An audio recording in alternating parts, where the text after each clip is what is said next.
All the brew will be mine. Stop right there! Flame? Rising Sun Kick! Ha! Spinning Great Kick! Chai! That's the one! You'll regret, feel sorry. Not my grandma? She burns for family!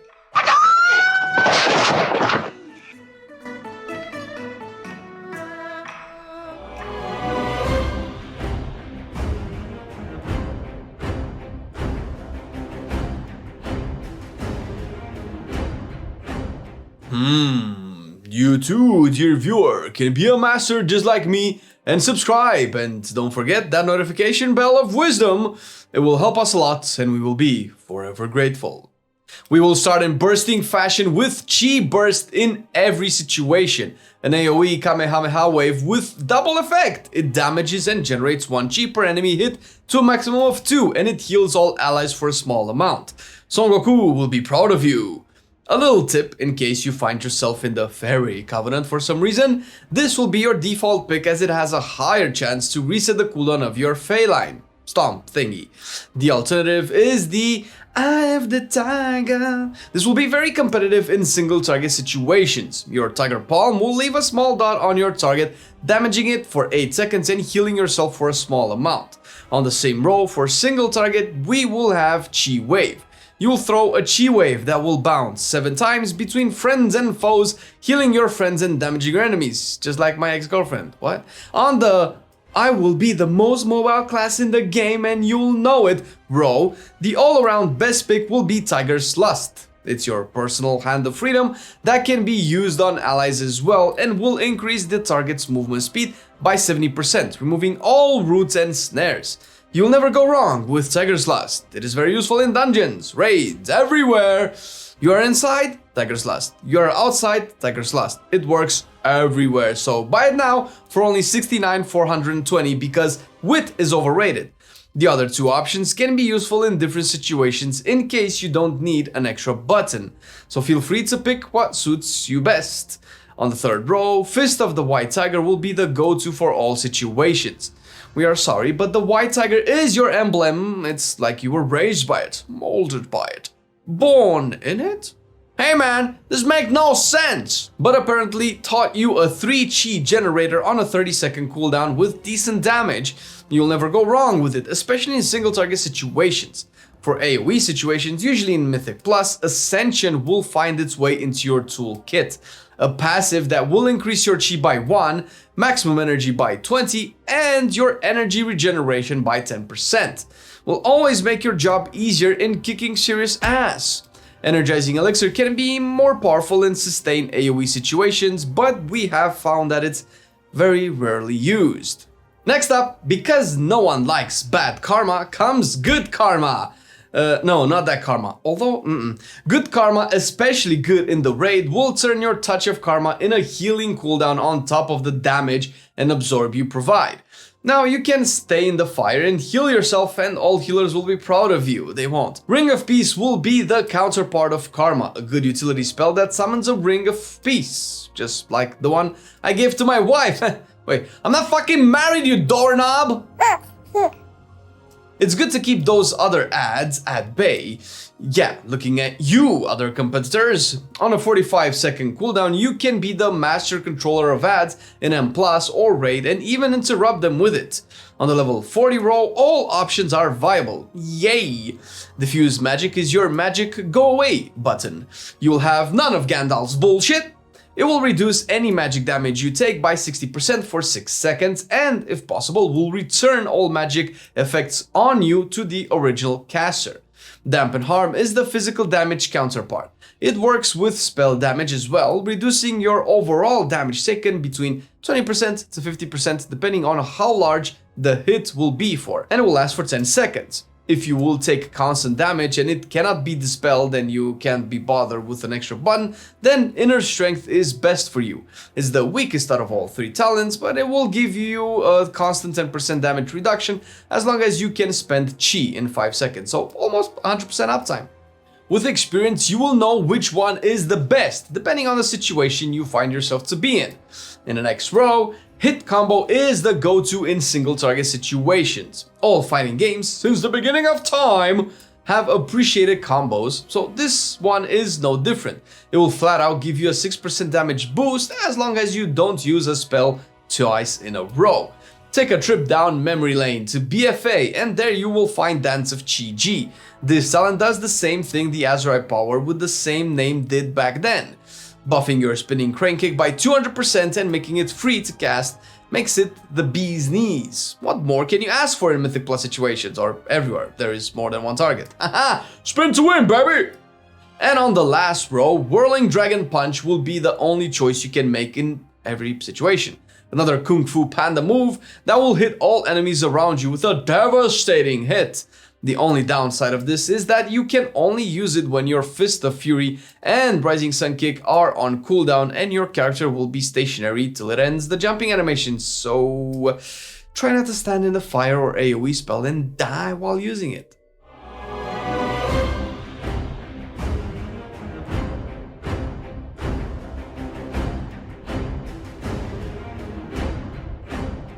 If you want to be the master kung fu that you always dreamed of being and be on top of the log charts, then we recommend simming yourself in the top gear section or quick sim.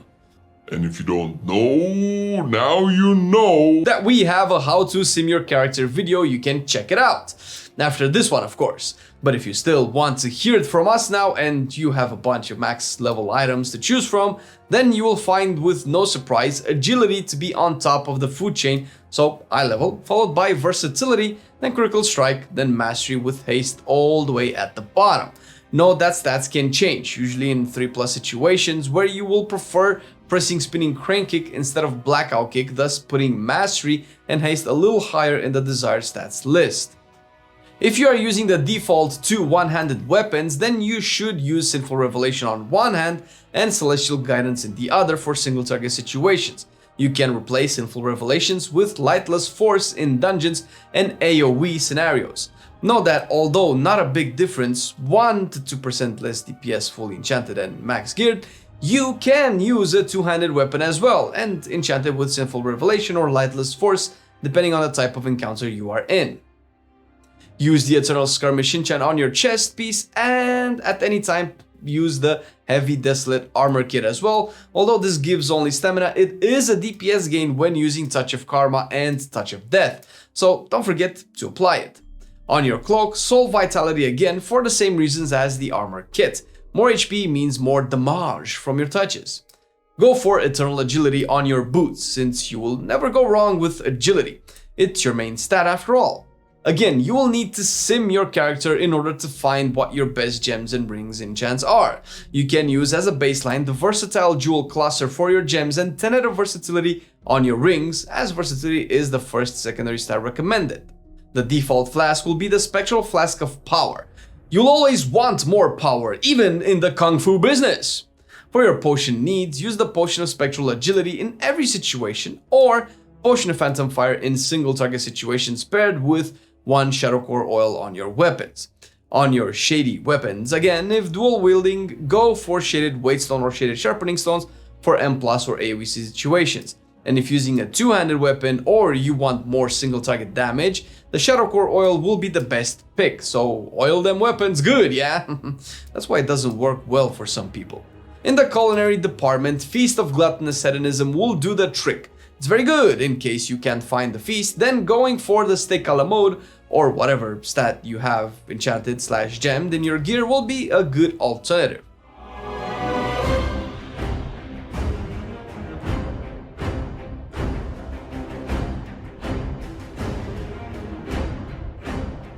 Seems the tides have turned and Necrolords are the new kids on the block. And with their signature spells in Bone Does Brew, yuck. I don't know how bone beer will taste, but they like it, so Plus Fleshcraft's shields, Necrolords will ensure a top spot in those DPS charts for you. Our Queen and Highness, Emily, will be the go-to pick in every situation. Emily will bring useful traits like Lead by Example that will make you get a 5% primary stat increase whenever you use your Covenant ability and a 2% stat increase to up to 4 allies for 10 seconds. Your fellow melees will love you for that, and they will even give you back 2% additional primary stat for each ally affected. Pustule Eruption will be another very good trait because it will transform your Fleshcraft ability into a DPS one. So for every second of Fleshcraft channeled, you will be able to deal damage when being attacked or when you are healed. It also procs from overhealing and will deal a lot of damage. Pair all of this with the 3 potency conduits and you will be on top of the DPS charts. What more can you want? Plague Divisor Marilith can also be an alternative, especially in raiding. With 3 potency conduits and traits like Volatile Solvent, it will be good. Fleshcraft will provide a buff for 2 minutes depending on the ads you cast it on top of. Note that it can proc from yourself and give the humanoid buff as well, at least in case no ads are around. Or you're a Volpera, in which case, fuck! Are Volperas even humanoids? Kevin Zoozling is again a very good DPS trait, allowing you to summon Kevin Zoozling to fight by your side for 20 seconds. It will increase the damage you deal to the target by 6% and sometimes shield your allies. The Blue Angels from Kyrian are still not far behind. You'll have access to Weapons of Order, which is decent compared to Bone Dust, and the Summon Steward with his File of Serenity will save your ass from multiple situations. The Kyrians will bring Forgelight Prime Mechanicos to the fray as the best all-around Soulbind. With traits like Brawn's Call to Action, you will summon motherfucking Brawn to aid you with damage and healing. Soul Glow Spectrometer helps with additional bonus damage to the target, and the Fusive Anima Accelerator will deal additional arcane damage over 8 seconds and reduce the cooldown of Weapons of Order by up to 40 seconds depending on the number of enemies it will hit. This may force you to use Zuen's Bond to have the same cooldown on Zuen with Weapons of Order. Pelagos can be an alternative in Mythic Plus situations, with traits like Combat Meditation for the extra 350 Mastery when you cast Weapons of Order, and Newfound Resolve for extra 10% primary stats and stamina. You can't go wrong. For the Conduits, the potency department, you will usually want to go for 3. These will be Coordinated Offensive for single target, adding some damage to your Storm, Earth and Fire Spirits if they target the same target. Calculated Strikes in case of AoE or if you have Talented Dance of Chi-Ji. This conduit will increase the bonus damage for every unique enemy hit. You will also want your Covenant specific conduit, Bone Marrow Hops for Necros and Strike with Clarity for Kyrians, improving your Covenant ability. And as your third potency, usually you will go with Zuen's Bond. This conduit will bring your buddy Zuen more often to the fight and will synergize very well with Effusive Anima Accelerator from Mechanicos. As Endurance Conduits, we will get Harm Denial, an increase to your Expel Harm's healing, translating into a little extra damage from it. With Fortifying Ingredients, a controlled shield is given when you cast Fortifying Brew. And last but not least, get the new Condensed Animasphere, a % healing from your max HP you receive when you take damage on a 10-second cooldown. Pretty nice, yeah? As for fitness, never! Oh, finesse. Finesse conduits, alright. Tumbling Technique will give your Blackout Kick a chance to give you a roll charge, or you can go for Swift Transference. This will increase your movement speed every time you will use Transcendence Transfer.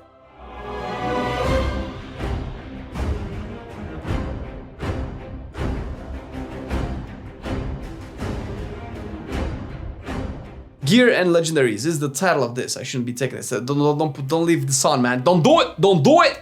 In the Trinkets department, get Plaguefall. Oh, no, sorry. Equip in Plaguefall. I mean, just use Plaguefall. Just fucking do Plaguefall for the File of Putrefaction, which will be one of the best trinkets you can get, of course. From shit. Doing Plague can as well give you one of the best weapons you can get, so you will be there a lot. Plaguefall. The Inscrutable Quantum Device will be another very good trinket from the other side dungeon, where again you can find your second very good weapon as well. In there, double the reason to do both these dungeons. From the raiding scene, we can get the Titanic Ocular Gland trinket, a big secondary stat trinket that will help you deal tons of damage as long as you are above 50% HP, and your very best weapon will drop from the raid, so again, 2 reasons to do it. And on a more serious note, you should do a little PvP too, because you can buy the Sinful Gladiator Badge of Ferocity. Another great trinket to make use of, so with the fact that PvP gear is the biggest source of versatility, we'll make these 2 reasons to do PvP as well. I swear, man, there's something with the Windwalkers in the number 2. Maybe it's the meaning of life. Maybe it's the number of shit expansions that will kill the game. I don't know. And speaking of the magic number 2, again we will have 2 domination shard sets possible. The Chaos Bane Unholy set will be the default set to build together with the extra 2 extra shards, core and Beck, and you will be the master of damage, especially in cleave and AoE situations. The goal of this video is to make you hate the number 2. Situations that will find yourself in, and more than half of those bosses from the Sanctum of Domination raid. The second set will be Bloodlink Blood set, better in single target, and because it's better at self-healing, this set will be a good one to consider during progress. Pair it with the 2 damage shards, core and Diz, and your domination set is complete! Because the bonus provided by these sets works only in the raid, or the Maw, or Torghast. In M+, you will take the 3 damage ones, Diz, core and Beck, and pair them with Zed for a little more damage and gear for the shield it provides, or any other piss stats armor you can find. The magic number 2 has once again invaded our lands, so we will show you 2 legendaries. We know it's all about the Invoker's delight for that sweet, sweet haste it will give when you activate your Celestial. This will make you feel a little better with that Soulbinds Conduit for bringing him faster by your side. You should build this legendary on your cloak, and we know it is frustrating because in 9.0 and 9.05 you couldn't, but hey, now you can. Because tier sets? No. Domination gear. I mean, shit. Ian! If for some reason you like fairies and you like to draw blue branches on the ground as much as you can, we got you covered. Feyline Harmony will get the artist out of you 100% more often. Every target you hit, enemies or allies, will get an 8% increase to their damage and healing, and at the rate this will reset, you will almost have 100% uptime of it. Build it on your waist, and all the fairies will be proud to have you as their champion. And back to our lucky number 2 for weapons. You will want 2 times Cruciform Vein Ripper from the raid, from Painsmith, Resnal from the raids. I said that already. Definitely the best weapons to get, but if you cannot get them, then 2 times Pox Storm Longswords of Pestilence from Plaguefall will be an alternative, or one of each, or one with good stats like Verse Mastery. Man, I kinda miss my lucky number 2. Fear not, because if you are lucky enough to get Jotungear Destiny's Call, the 2-handed weapon from the 9, then just go with it. I don't know what was wrong with the writer of the script and the number 2. I guess he was a drunk brewmaster when he wrote it. Wish he would know how to tank though. Ha!